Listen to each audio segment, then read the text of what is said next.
Terus kita masuk ke operator rasional ya. Ini juga sebenarnya udah kita jelasin sih tadi.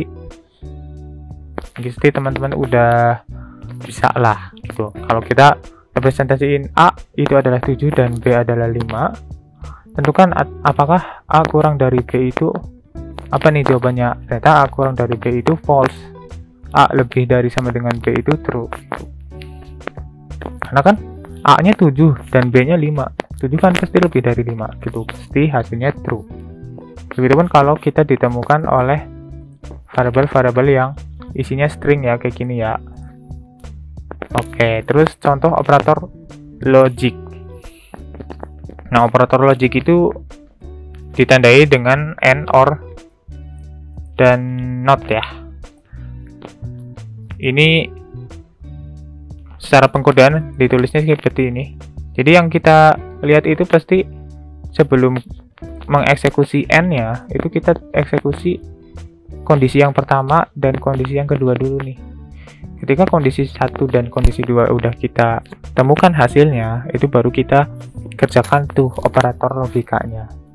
Nah, coba kita telusuri yang ini ya. Pertama, X-nya kita punya 10, Y-nya kita punya 20. Apakah X kurang dari 20? Ini pasti hasilnya true ya. Di sini true. Kemudian kita jelasin yang ini. X, Y, Z-nya itu 5. Sub X-nya adalah 10. Apakah 5 kurang dari 10? True. Pasti hasilnya true dan true. Kita pasti ketemunya apa? Kalau true dan true pasti true ya.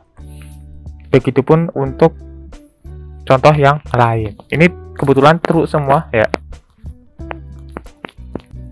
Nah, ini penerapan operator logis. Ini berkaitan dengan yang udah kita jelasin juga sih kemarin ya, yang tadi. Oke. Tapi kalau saya coba kodekan lagi, sini else.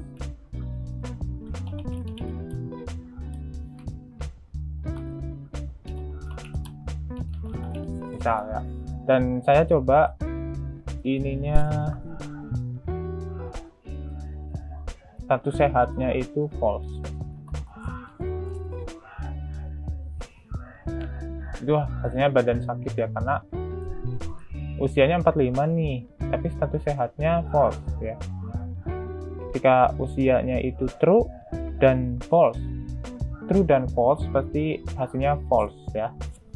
Ketika if-nya false, dia nggak bakalan mengeksekusi yang ada di bawah if-nya. Dia akan meloncat ke else, dan dia akan mengeksekusi yang kedua ini, yang badan sakit ya. Oke, terus yang ini terakhir yang contoh penggunaan operator in and not in.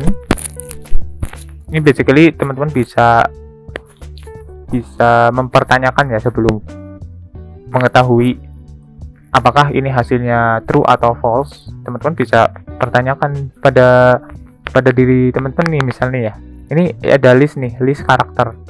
Nah, variabel list karakter itu dia punya circle A, B, C.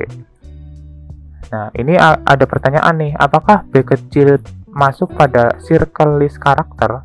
Oh, ternyata B ada nih, B kecil ada nih di dalam list, berarti hasilnya true gitu. Nah, kalau B besar gimana? Coba ya kalau kita eksekusi, oh ternyata B besar itu emang nggak ada di dalam list karakter gitu. Jangan sampai keliru nih, ada not in gitu. Apakah, jadi pertanyaannya itu bukan apakah B besar ada di dalam variabel list karakter, tapi apakah B besar tidak termasuk pada variabel list karakter? Jawabannya true juga. Oke. Nah, itu aja buat materi pertemuan ke-7 ya. Semoga teman-teman bisa paham, dan saya sih encourage teman-teman buat melakukan pengkodeannya di laptop teman-teman masing-masing. Jadi teman-teman juga punya data dan punya catatan ya. Nah, untuk materi UTS itu berhubungan dengan materi yang dari pertemuan 1 sampai pertemuan 7 ya. Itu ada akumulasi soalnya berhubungan dengan pertemuan 1 dan sampai 7 maksud saya. Nah, habis ini itu ada kuis dan essay yang berhubungan dengan operator. Silakan teman-teman kerjakan di website ya. Itu aja dari saya. Terima kasih. Kalau ada kendala jangan lupa diomongin aja di grup atau japri ke saya ya. Terima kasih. Sampai jumpa di pertemuan selanjutnya.